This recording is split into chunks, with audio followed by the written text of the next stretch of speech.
ಎಲ್ರಿಗೂ ನಮಸ್ಕಾರ. ಇವತ್ತಿನ ವಿಡಿಯೋದಲ್ಲಿ ನಾವು ಗಣೇಶ ಚತುರ್ಥಿ ಅಂದರೆ ಗಣಪತಿ ಹಬ್ಬದ ದಿನ ಚಂದ್ರನನ್ನು ನೋಡಿದ್ರೆ ಏನಾಗುತ್ತೆ ಮತ್ತು ಚಂದ್ರನನ್ನು ಯಾಕೆ ನೋಡಬಾರ್ದು, ಹಾಗೆ ಚಂದ್ರನಿಗಾದ ಶಾಪ ಯಾವುದು, ಇದೆಲ್ಲನೂ ತಿಳ್ಕೊಳ್ಳೋಣ ಬನ್ನಿ.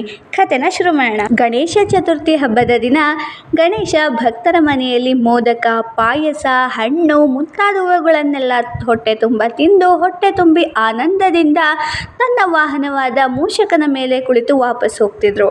ಮಧ್ಯರಾತ್ರಿ ಚಂದ್ರ ಆಕಾಶದಲ್ಲಿ ಪ್ರಕಾಶಿಸ್ತಾ ಇದ್ದ. ಗಣೇಶನ ಹೊಟ್ಟೆ ದಪ್ಪ.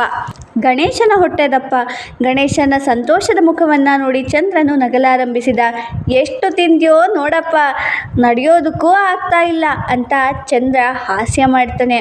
ಗಣೇಶನಿಗೆ ಇದು ತುಂಬ ಅವಮಾನವಾಗುತ್ತೆ. ಕೋಪದಿಂದ ಶಾಪವನ್ನು ಕೊಡ್ತಾರೆ. ಚಂದ್ರನೇ, ನೀನು ಅಹಂಕಾರದಿಂದ ನಗೆ ಮಾಡಿದ್ದೆ, ಆದ್ದರಿಂದ ಇಂದು ಯಾರು ನಿನ್ನನ್ನು ನೋಡುವರೋ ಅವರಿಗೆ ಸುಳ್ಳು ಆರೋಪಗಳು ಬರುತ್ತವೆ. ಜನರು ನಿನ್ನನ್ನು ನೋಡುವುದೇ ದುರಾದೃಷ್ಟವಾಗುತ್ತೆ.